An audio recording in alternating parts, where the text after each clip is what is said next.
खाता रहा। हाँ जी हाँ जी। वो हमारी जो पार्टी ने संकल्प पत्र जारी किया था उसको लेके राज्य मंत्री, वर्तमान में विधायक और लोकसभा के संयोजक सुभाष शुक्ला जी और रवि रतन जी करेंगे। इस बात की खुशी भी है, इस बात का संतोष भी है कि मोदी जी के नेतृत्व में 2014 का जो संकल्प पत्र और 2019 का घोषणा पत्र ने किए एक एक वादे को गिनती के तहत पूरा करने का काम किया। मैं आप नरेंद्र मोदी जी कहना चाहता हूँ, जिनका कोई नहीं होता उनका मोदी होता है। ऐसे मैं कहूँगा देश के अंदर पहले प्रधानमंत्री हुए जिन्होंने ऐसे बढ़ के और करके दिखाया। आज मैं कहूँगा कि गरीबों परिवारों की सेवा के लिए अगले 5 वर्षों तक मुफ्त राशन दिया जाएगा 80 करोड़ लोगों को। मुफ्त गुणवत्ता इलाज के लिए आयुष्मान भारत का विस्तार करके निःशुल्क स्वास्थ्य सेवाएं जारी की जाएंगी। हर घर में नल से स्वच्छ जल सुनिश्चित करेंगे। पीएम उज्ज्वल योजना का विस्तार, घर में गैस सिलेंडर पहुँचाने का काम किया जाएगा। पीएम सूर्य पर मुफ्त बिजली योजना के माध्यम से हर महीने मुफ्त बिजली उपलब्ध कराएंगे लगभग 1 करोड़ लोगों को। इसी प्रकार से मध्यम वर्ग परिवारों के जीवन से जुड़े हर आयाम पर काम करेंगे। मध्यम वर्गीय परिवारों का बड़ा सपना होता है अपना घर।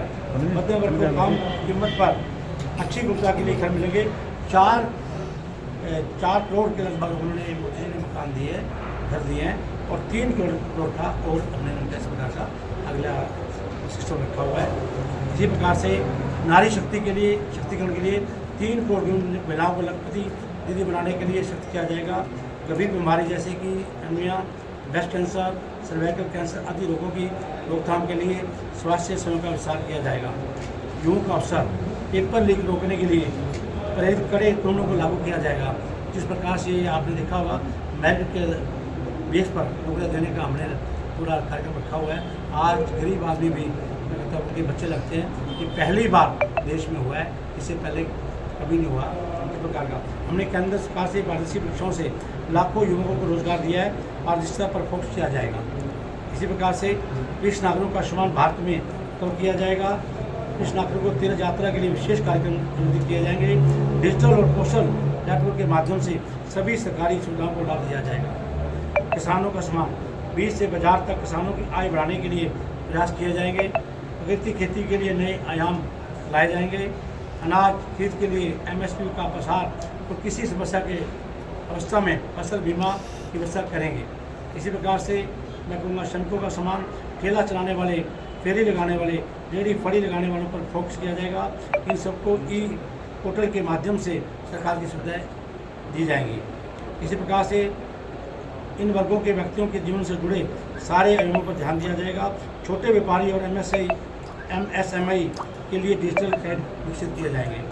सबका साथ सबका विकास, भगवान बिरसा मुंडा की 150वीं जयंती के उपलक्ष्य में सन 2025 को जनजातीय गौरव वर्ष के रूप में मनाएंगे।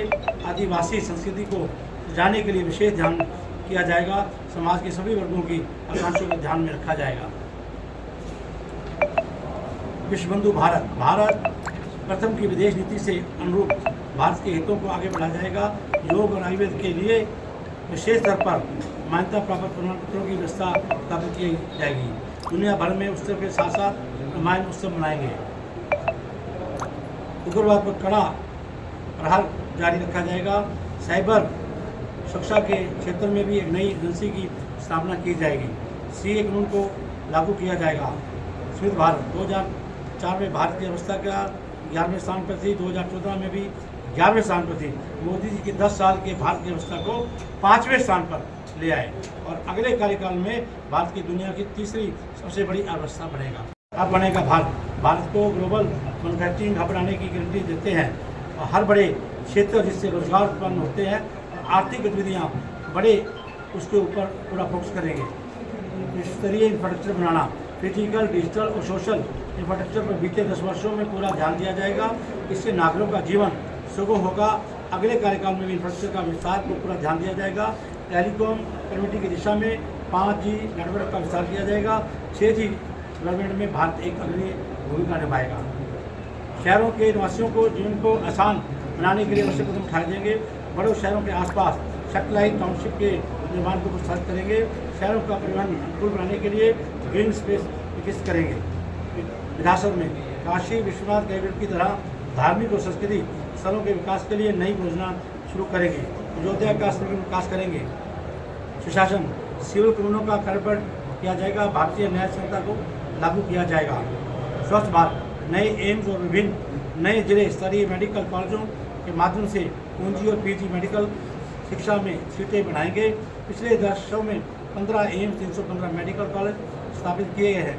पूरे देश को अच्छी स्वास्थ्य सेवा उपलब्ध कराने के लिए एम्स के नेटवर्क को और मजबूत करेंगे। जन औषधि केंद्रों का विस्तार करके सभी नागरिकों का अच्छी दवाइयाँ कम दामों पर उपलब्ध कराएंगे। शिक्षा के क्षेत्र में नई शिक्षा नीति में प्रथम स्तर से लेकर कॉलेजों में हर स्तर के छात्रों को अच्छी शिक्षा उपलब्ध कराई जाएगी। कौशल विकास को शिक्षा के साथ सम्मिलित किया जाएगा। खेल के विकास में हर खेल में भारत के युवाओं को आगे बढ़ाने की गारंटी 2036 के ओलंपिक खेलों की मेजबानी के लिए तैयारी की जा रही है। आधुनिक खेल प्रशिक्षण सुविधाएं एवं खेल से जुड़ी आधारभूत सूचनाओं का विस्तार किया जाएगा। भारत के हर क्षेत्र में विकास की गारंटी देते हैं। नॉर्थ ईस्ट से जुड़ना, शिक्षा, स्वास्थ्य, विकास और शिक्षा स्थिति की जाएगी। पहाड़ी क्षेत्रों के संतुलित विकास के लिए स्थानीय स्थिति के अनुसार मास्टर प्लान तैयार किया जाएगा। भारत में डिजिटल तकनीकी के विकास में लीड है, इस लीड को विकास रखा जाएगा। भारतीय अंतरिक्ष स्टेशन और भारत का दूसरा लॉन्च कॉम्प्लेक्स स्थापित करेंगे और भारत को लीडिंग स्पेस के रूप में स्थापित करेंगे। पूरे देश में इस रिसाइकलिंग कार्यक्रम को बढ़ावा देंगे। भारत की नदियों के पुनर्जीवन के लिए नए कानून लाए जाएंगे। नक्सलवाद को खत्म करने के लिए उचित कार्य किए जाएंगे। नक्सलवाद की समस्या को जड़ से मिटाने के लिए मोदी सरकार पहले भी वचनबद्ध थी और उनको मुख्य धारा में लाना इस सरकार का मुख्य लक्ष्य है। कल भी 29 नक्सलियों को हमारे सुरक्षा बलों ने ढेर कर दिया। तो मैं ये कहूँगा, मोदी जी ने जो कहा वो करके दिखाया। 24 गारंटियाँ तो आदरणीय प्रधानमंत्री नरेंद्र मोदी जी ने अभी इसमें पत्र में दी है। इसको हम अपने 5 वर्षों में इसको पूरा करेंगे, ऐसा मैं कहूँगा। आप सभी मेरी बात को सुना, आपका बहुत धन्यवाद। और ये हमारा सभी पत्र था भारतीय जनता पार्टी का, ये हमने रखा है। और जो मोदी जी ने कहा है वो करके दिखाया है। मोदी जी ने स्पष्ट कहा है उनका कोई नहीं होता, उनका मोदी होता है। ऐसे मूवमेंट के द्वारा हम कहेंगे भारतीय जनता पार्टी लोकसभा के इलेक्शन आने जा रही है। और मैं दावे से कहूँगा आप सबके सहयोग से मैं कहूँगा भारतीय जनता पार्टी हरियाणा प्रदेश के अंदर 10 सीटें। माननीय प्रधानमंत्री जी ने पूरे देश से एक संकल्प यात्रा के लिए पहले सुझाव दिए और उन सुझाव को इकट्ठा करके एक संकल्प पत्र जो भारतीय जनता पार्टी ने जारी की, उसके बारे में हमारे थानेसर से विधायक और हरियाणा सरकार में मंत्री श्री सुभाष सुधा जी ने बड़ी विस्तृत जानकारी दी। आज ये प्रेस इसी बात पे थी संकल्प पत्र के जो आगे है, ताकि लोगों को, जनता को पता लगे कि जो आगे वाला विजन क्या है। जो माननीय मोदी जी का 2047 में जो विकसित भारत का सपना था, कैसे उन्होंने अपने हर पॉइंट को जो देश को आगे बढ़ा सकता है वो संकल्प पत्र में दिया। तो इसी नाते आज एक प्रेस कॉन्फ्रेंस जो रखी गई थी और उसमें बड़ी डिटेल से जानकारी हमारे राज्य मंत्री श्री सुभाष सुधा ने दी थी। हमारे साथ उपस्थित है हमारे मीडिया के पैनलिस्ट सुरेंद्र सागवान, जिला में उपाध्यक्ष राणा जी, विनीत वात्रा जी, श्रेयसवत जी, और भारतीय जनता पार्टी सदैव चुनाव के मोड़ में रहती है। और अब इसके नाते आप देख भी रहे होंगे लगातार हमारे जो प्रत्याशी हैं नवीन जी के, उनके कार्यक्रम डेली कार्यक्रम हैं उनके।